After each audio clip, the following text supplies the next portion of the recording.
Assalamualaikum warahmatullahi wabarakatuh. Bismillahirrahmanirrahim. Alhamdulillahi rabbil alamin. Wassalatu wassalamu ala sayyidil awwalin wal akhirin sayyidina wa maulana Muhammadin wa ala alihi wa sahbihi ajma'in. Allahumma inna nastahdika li arsyadi amrina wa zidna ilman yanfa'una. Qala al-imam al-muallif rahimahullahu ta'ala wa nafa'ana bihi wa bi barakati ulumihi wa ghafara lahu wa li masyayikhihi wa li masyayikhina amin. Qala ta'ala falamma fassala Talutu bil junudi qala inna allaha mubtaliikum binahar faman shariba minhu falaysa minni wa man lam yat'amhu fa innahu minni illa man ightarafa ghurfatan biyadi fasharibu minhu illa qalilan minhum falamma jawazahu huwa walladhina amanu ma'ah qalu la taqata lana al-yawma bi Jaluta wa junudi qala alladhina yadhunnuna annahum mulaqullah kam min fi'atin qalilatin ghalabat fi'atan katsiratan bi'idznillah wallahu ma'as sabirin. Betul ini. Falamma fassala Talutu, maka tatkala keluar oleh Raja Talut bil junudi ay kharaja, yakni keluar oleh Talut min Baitul Maqdisi, daripada Baitul Maqdis, bil junudi dengan keluarnya dengan bala tentaranya, ay bil jaisyil lati ikhtaraha, yakni dengan bala tentara yang memilih oleh Talut akan bala tentara. Wa kana al-waqtu qaydan, dan ada oleh waktu itu panas sekali. Wasalaka bihim fi ardi qafratin, dan menempuh oleh Talut dengan bala tentaranya pada bumi yang tandus. Fa asabahum harrun wa atasun syadidun, maka menimpa akan Talut dan bala tentara oleh panas dan haus yang sangat. Fatalabu minhul ma'a, maka meminta oleh bala tentara daripada Talut al-ma'a, akan air.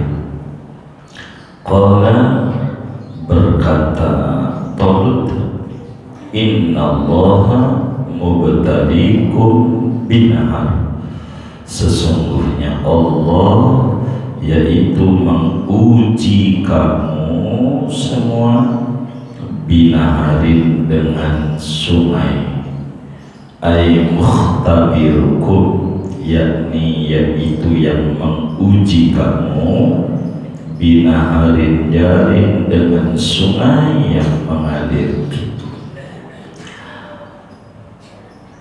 Liyudhira minkumul muti'a wal 'asiyah, agar menampakkan oleh Allah daripada kalian akan orang yang taat dan orang yang maksiat.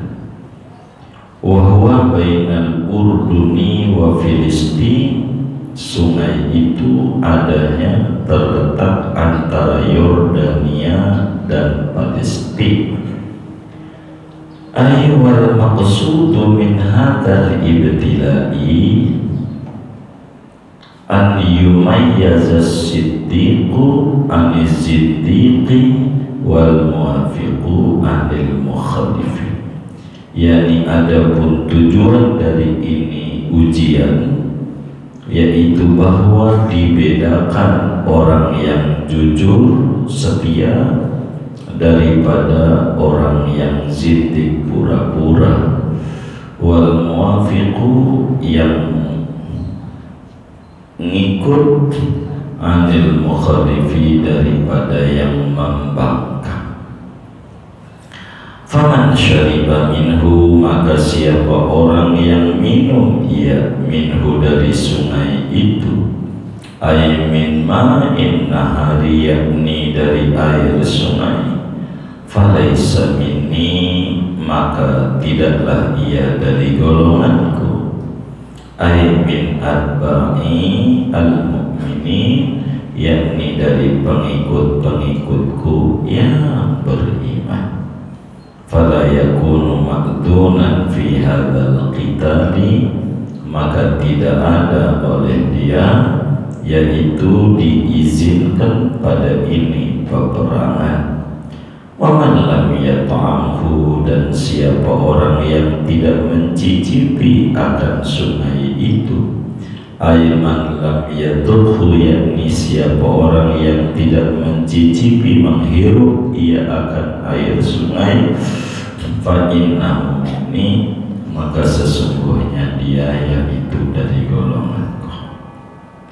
Illa, kecuali masih golonganku, manil tarafa ghurfatan biyadi, orang yang menciduk ia dengan satu kali cidukan dengan tangannya dia.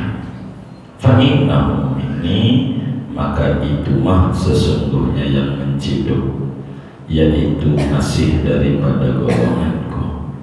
Wa yakunu ahlan di hadzal qital, dan ada oleh dia, yaitu berhak bagi ini peperangan. Qara'a Ibnu Katsirin wa Nafi'un wa Abu Amrin ghurfatan, membaca Quran oleh Imam Ibnu Katsir, juga Imam Nafi', juga Imam Abu Amr ad-Dani dengan bacaan ghurfatan bi fathil ghaini, dengan dibaca fathah ghainnya. Wa kadzalika Yaqubu wa Khalafun, seperti demikian ini ghurfatan bacaannya, yaitu Imam Yaqub dan Imam Khalaf. Wa qara'a Asimun wa Ibnu Amirin wa Hamzatu wal Kisai bil dhammi, dan membaca Quran oleh Imam Asim, Imam Ibnu Amir, Imam Hamzah dan Imam Kisai dengan bacaan dhammah ghurfatan, dan Qurannya. Fal ghurfatu bid-dhammi asy-syai'ul qalilu, adapun bacaan ghurfah dengan dibaca dhammah ghain artinya asy-syai'ul qalilu, yaitu sesuatu yang sedikit, alladzi yahsulu fil kafi, yang hasil oleh sesuatu yang sedikit pada telapak tangan, satu ciduan. Wal ghurfatu, adapun bacaan ghurfah bil fathi, dengan dibaca fathah, al fi'lu, yaitu pekerjaan, yakni menciduk. Wa huwal iqtirafu, yaitu menciduk marratan wahidatan, dengan satu kali cidukan. Fakana takfihim hadhil ghurfatu, maka ada, yaitu memadai akan mereka, bala tentara Talut, oleh ini ciduan, lisyurbihim, bagi minumnya mereka, wa dawabihim, dan binatang piaraan mereka, wa hamlihim, dan muatan mereka, bawaan mereka. Fasyaribu minhu, maka meminum mereka daripada sungai itu. Ay falamma fasalu ila nahri waqafu fihi, yakni maka tatkala sampai mereka ke sungai, maka mereka berdiri berhenti di sungai itu. Wa syaribu minhu bil qar'i bil fami haitsu kaifa sya'u, dan mereka minum dari sungai itu dengan ember dan dengan mulut sebagaimana mereka kehendaki. Illa qalilan minhum, kecuali sedikit dari mereka, salasa mi'atin wa salasata asyara rajulan, yakni 313 laki-laki. Falam yashrabu, maka mereka tidak minum yang 313, illa qalilan, kecuali sedikit. Wahwal ghurfah, inilah yang disebut sejiduan. Ruya, diriwayatkan, anna man iqtarafa ghurfatan kama amarallahu qawiya qalbuhu wa sahha imanuhu.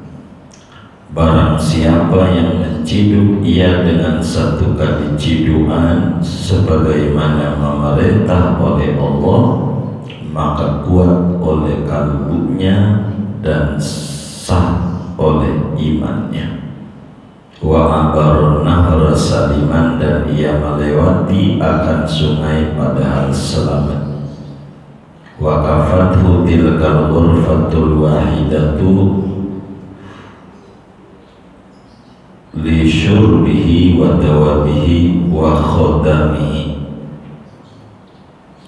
dan memadai akan dia oleh itu cidukan yang satu bagi minumnya dan binatang ternaknya, wa khodamihi, gitu, dan pembantu-pembantunya. Wa hamluhu ma'a nafsihi imma li'annahu kana ma'dhunan fi akhri dhalikal miqdar. Adapun membawanya Tolut bersama dirinya Tolut, ada kalanya yaitu karena bahwa Tolut adalah ia yaitu diizinkan pada mengambil itu ukuran. Wa imma li anna Allah ta'ala yaj'alul barakata fi dhalikal ma, dan ada kalanya yaitu karena bahwa Allah Ta'ala yaitu menjadikan akan keberkahan pada itu air, hatta yakfi li kulli haulani, sehingga memadai itu air bagi tiap-tiap semua mereka. Wa dzalika mu'jizatun li nabi dzalika zaman, adapun yang demikian itu merupakan mukjizat bagi nabi itu zaman. Wa alladzina syaribu minhu wa khalafu amrallahi ta'ala faqad iswaddat shifahuhum wa ghalabahumul 'atash. Adapun orang-orang yang minum mereka dari sungai itu dan menyalahi mereka akan perintah Allah, maka sungguh hitam oleh bibir mereka dan menguasai akan mereka oleh kehausan. Falam yarwau, maka tidak seger mereka. Wa baqaw ala syattin nahri, dan mereka tinggal di atas tepian sungai. Wajaban an liqa'il adu, dan takut mereka daripada bertemu dengan musuh. Wallahu a'lamu bishawab. Segini, Bapak Ibu saudara-saudara sekalian, pertemuan ini kita masih membahas tafsir Munir Quran pada ayat surat Al-Baqarah 249. Hari ini kita kita memasuki tafsir Quran surat Al-Baqarah ayat 249 potongan, artinya belum kelar dari ayat ini. Quran sebagaimana kita pahami, di antara isinya adalah kisah umat terdahulu, sejarah yang terjadi pada umat terdahulu, supaya orang terkemudian bisa mengambil pelajaran dari peristiwa yang terjadi pada umat terdahulu. Di samping itu merupakan mukjizat besar bagi Rasulullah Sallallahu Alaihi Wasallam yang tak pandai baca, yang tidak pandai menulis, tapi menceritakan kisah itu dengan detil sekali. Sementara tidak pernah dengar dari Yahudi Nasrani, tapi kisah umat terdahulu Nabi sampaikan secara lugas, tegas, detil, rapi. Tidaklah mungkin itu melainkan merupakan wahyu dari Allah Subhanahu wa ta'ala. Kata Imam Al-Laqani, wa mu'jizatuhu kathiratun ghurar minha kalamullahi mu'jizul bashar. Mukjizatnya Rasulullah banyak dan cakap-cakap, di antaranya yang terbesar adalah Al-Quran yang melemahkan semua orang untuk menentangnya. Kita masih berlanjut cerita daripada Talut sebagai anak cucu daripada Nabi Yaqub dari jalur Sayyidina Bunyamin. Orang Batai nyebutnya Benyamin. Bunyamin. Maka tolutlah oleh Nabi Samuel waktu Bani Israel minta pemimpin, maka istikharah, Allah pilih pada akhirnya Talut menjadi raja dengan ciri-ciri ada tabut dan seterusnya. Singkatnya, apa yang disampaikan oleh Nabi Samuel bahwa Talut adalah pemimpin daripada Bani Israel, pada akhirnya diterima oleh Bani Israel tentang Talut sebagai pemimpin untuk menumpas kezaliman Raja Jalut yang telah mengambil dan mengeruk kekayaan negeri Bani Israel, yang telah mengambil banyak-banyak, menguasai daripada aset-aset Bani Israel dan mengkriminalisasi tokoh-tokoh daripada Bani Israel. Setelah diterima Talut, maka Talut menyusun pasukan 12.000 anak muda ikut menjadi relawan, ikut kepada Talut, membawahi banyak relawan, pejuang-pejuang Islam. Setelah tersusun pejuang ini udah rapi, maka di ayat 249 akan diceritakan kelanjutan dari pasukan yang telah disusun rapi. Falamma fassalat Talut bil junud, ketika Raja Talut sebagai pimpinan telah keluar dari Palestina, dari Baitul Maqdis, tempat di mana Talut berada dengan pasukannya, mau menuju negeri di mana musuh bercokol di situ, yaitu Raja Jalut.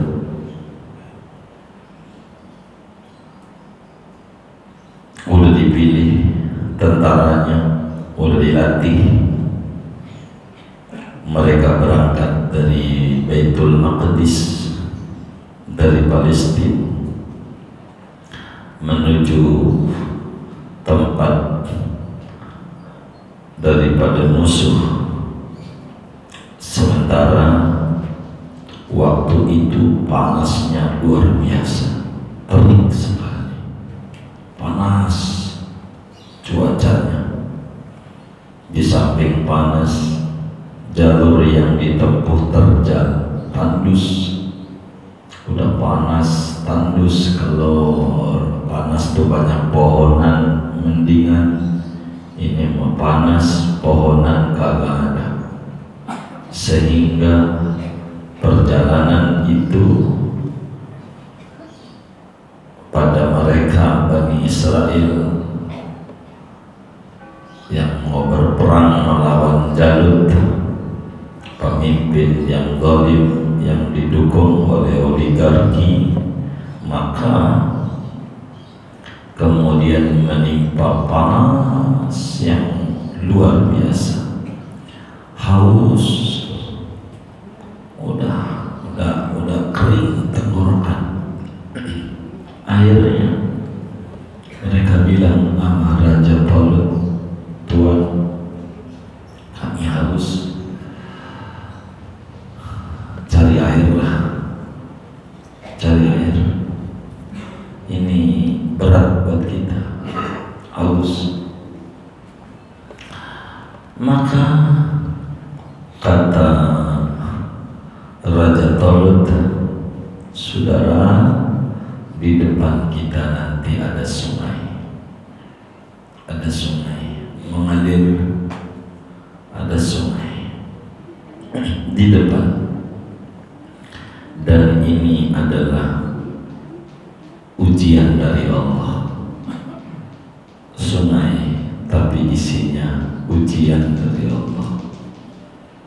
Kata Raja Talut waktu diminta oleh anak buahnya air, Tuan, kami haus, nyari air.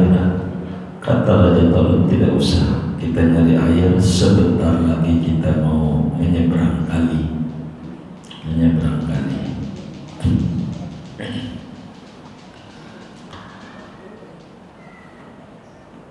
Beliau bilang, innallaha mubtaliikum binahar faman syariba minhu falaysa minni wa man lam yat'amhu fa innahu minni illa man ightarafa ghurfatan biyadihi. Kata Talut kepada anak buahnya, di depan ada air, ada sungai mengalir jernih, tapi Allah Subhanahu wa ta'ala menguji kita dengan ketemu air, menguji ketemu air. Sungai yang mengalir yang terletak di antara Yordania dan Palestina, sungai itu. Kata Raja Talut, tujuan Allah akan mengecek dengan ujian ini mana yang benar-benar murid, mana yang bukan, mana yang patuh, mana yang durhaka, mana yang menyimpang, mana yang mengikuti, dengan ujian sungai ini. Begitu kata Raja Talut. Maka kata Raja Talut, kata Syekh Nawawi, tujuan daripada ujian ini agar supaya bisa dibedakan mana yang setia pada titah tolut, mana yang pura-pura setia, mana yang nurut, mana yang membangkang. Inilah namanya mubtadi'u binahar. Kata Raja Tolut menjelaskan, nanti di depan ada sungai.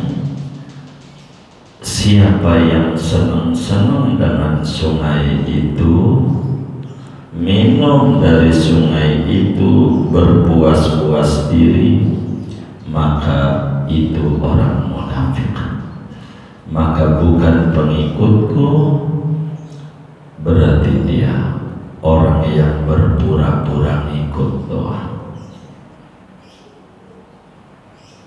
Kecuali ngambil seambilan doang. Ada dua nih.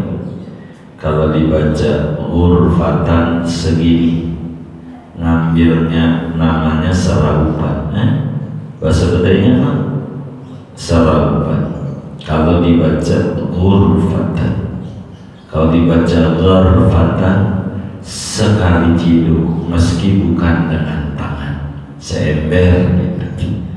Kalau dibacanya ghurfatan, maka seember gitu. Artinya sekedar cukup buat binatang, buat dirinya, buat yang dibawanya, pembantunya. Tapi kalau ghurfatan hanya segelas kecil seukuran cidukan, tapi ini bakalan bisa cukup buat semuanya. Biar kata segini doang. Ada dua tafsir memaknai itu. Jadi di depan ada sungai. Siapa yang minum dari sungai itu, berarti dia bukan golonganku. Siapa yang tidak mencicipi, dia golonganku. Kecuali masih golonganku juga yang ambil sedikit, yang ambil banyak, bukan golonganku. Kalau sedikit, sekedar saja, maka golonganku. Artinya dia bakalan menjadi pejuang, pengikut setia daripada Raja Tolut. Begitu. Akhirnya tak berapa lama pasukan itu benarannya habis ketemu dengan tanah yang tandus, turun ketemu sungai, bening airnya, bersih airnya. Ketika sampai di situ, di sungai, mereka girang luar biasa, mendapatkan emas permata, sehingga ada yang ambil dengan ember, ada yang ambil apa ya, semuanya. Padahal udah dibilang kita bakal ngalamin ujian mendapatkan air. Kalau kita ambil, bahaya. Kalau enggak diambil, selamat. Akhirnya fasyaribu minhu illa qalilan minhu. Mereka pada ngambil kecuali sedikit, 313. Yang nurut dari 12.000 itu, yang nurut sama Raja Tolut 313. Angka sahabat Badar 313. Begitulah yang terjadi. Kisah ini menjadi pelajaran, dan Nabi pun ambil pelajaran. Kalau meletus perang Uhud. Pasukan banyak, ada 1000 yang sudah disusun oleh Nabi karena sudah mendengar tentara musuh ada 3000, punya pasukan 1000, maknanya 1 lawan 3, 1000 lawan 3000, 1 lawan 3. Tapi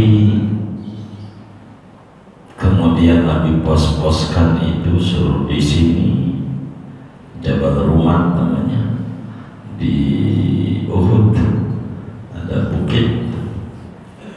Kata Nabi, jangan ada yang turun dari posnya sebelum dapat komando dari saya. Itulah ujiannya.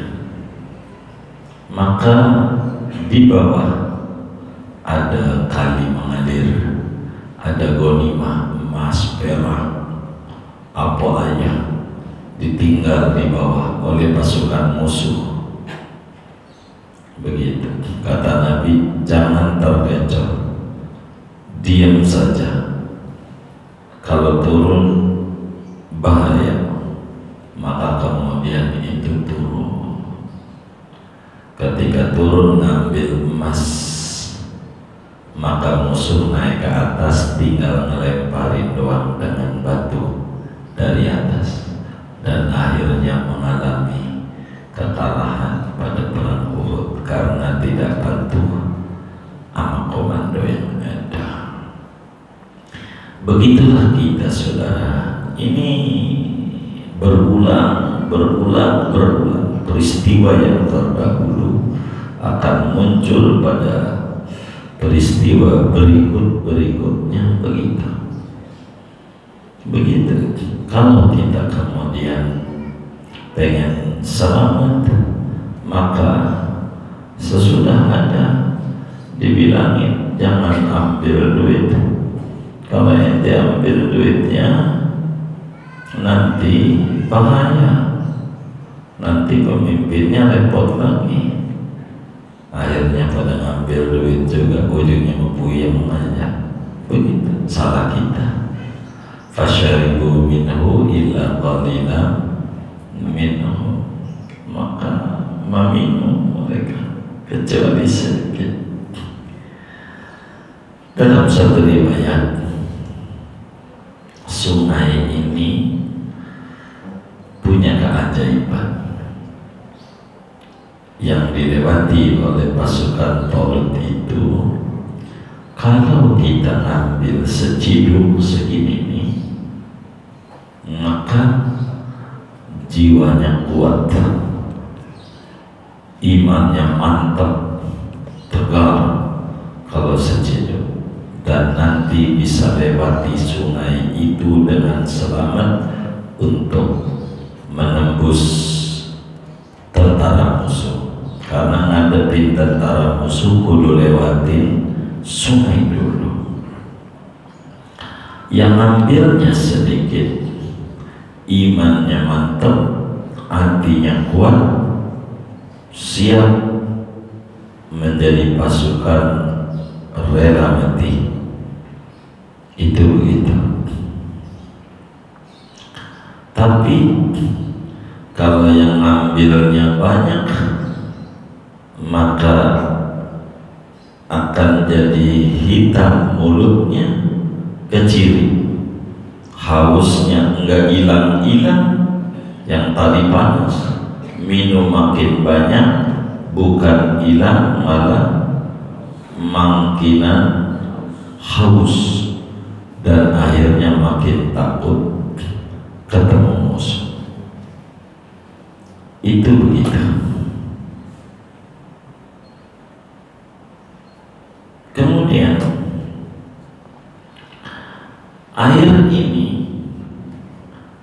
kenapa di dalamnya fasyaribu minhu illa qalilan minhum, semuanya minum kecuali sedikit, termasuk Talut. Talut juga minum sedikit. Kenapa Talut juga minum? Ada alasan. Karena memang kalau ngambil sedikit boleh. Kedua, air itu mengandung barakah. Biar kata segelas dikasih minum dirinya buat masak, buat hewan, buat ini cukup sebagai mukjizat daripada nabi-nabi terdahulu. Air dikit menjadi cukup untuk keperluan yang banyak. Inilah namanya ujian di dalam kehidupan. Begitulah kita di dalam berbangsa, bernegara. Kalau kita mengambil semua, akhirnya kita menjadi repot diri sendiri. Kenapa? Karena pada akhirnya akan tertipu dengan itu, menjadi masalah. Beginilah pelajaran dari umat terdahulu bagi kita. Dalam dunia sufi, tafsir kita ini, kita dihadapkan dengan macam-macam. Ada hadapan jabatan, ada hadapan harta, ada hadapan wanita, macam-macam. Begitu dalam hidup. Maka bila ambilnya sedikit untuk kebutuhan hidup dia, maka selamat. Kalau dia tenggelam pada lautan dunia rakus, maka dia akan takut sama mati, yang padahal dia juga bakalan mati juga. Maka ini menjadi pelajaran. Ayat kita ini meski belum selesai, menjadi pelajaran. Pada akhirnya ketika sudah ketemu musuh, lewat dari sungai, ada yang agak bisa nyebrang, kebanyakan barang bawaan air gitu. Ada yang berani nyebrang tapi takut melawan musuh, hanya 313. Begitulah namanya disebut ujian. Dari ujian ini akan mendapatkan anugerah. Pada akhirnya Raja Talut akan bisa mengalahkan Raja Jalut, dibantu oleh Nabi Daud alaihi salam. Nantinya, ini nanti panglimanya Nabi Daud daripada Talut ini akhirnya bisa mengalahkan pemimpin diktator dari yang sedikit yang punya sandaran kemantapan iman kepada Allah Subhanahu wa ta'ala. Maka kita di dalam hidup tidak boleh tidak nyadar kepada Allah Subhanahu wa ta'ala. Ujian selalu ada.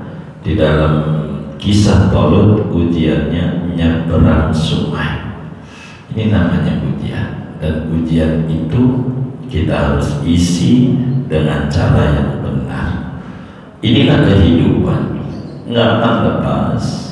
Di mana saja orang akan mendapatkan ujian dan cobaan. Itu normal di dalam kehidupan, dan ujian itu tidak untuk menghinakan, tapi untuk meninggikan derajat.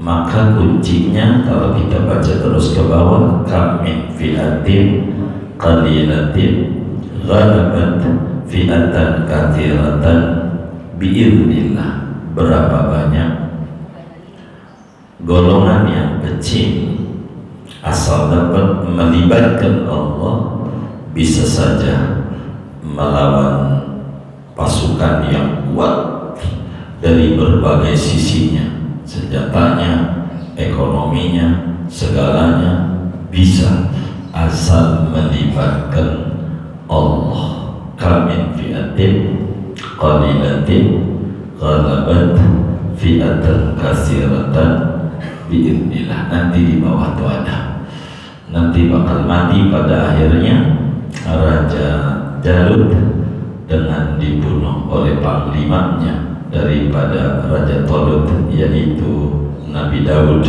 alaihi salam. Singkatnya dari ngaji kita ini, sejarah yang didapat, Talut kemudian berangkat bersama pasukan, dapat ujian sungai dengan tata aturan yang minum dikit boleh, kalau banyak tidak boleh. Begitu, siapa yang ambil dikit pengikutku, siapa yang ambil banyak bukan pengikutku, kata Raja Talut. Begitulah Nabi saat perang Uhud, siapa yang diam di posnya pengikut Nabi, siapa yang lari bukan pengikut Nabi. Begitulah di dalam kehidupan kita. Fasyaribu minhu ila qalila minhu, dari 12.000 hanya tinggal 313. Ini pasukan perang Badar juga 313, dan ini bisa menang begitu di dalam satu pertempuran.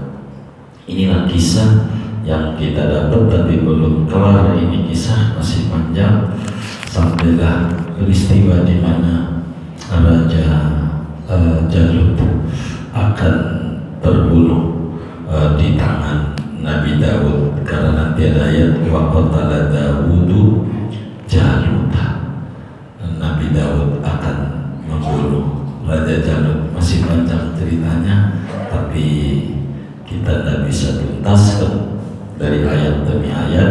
Segini aja yang bisa kita petik dalam setiap peristiwa sejarah, bisa terulang di dalam kehidupan, dan selalu ada ujian di dalam kehidupan. Siapa yang lolos menghadapi ujian, maka dia sukses. Siapa yang tidak lolos, maka dia tidak akan sukses. Kuncinya libatkan Allah dalam setiap peristiwa yang terjadi pada kita. Kurang lebih demikian. Wallahu a'lam bishawab. Segini aja. Ada mau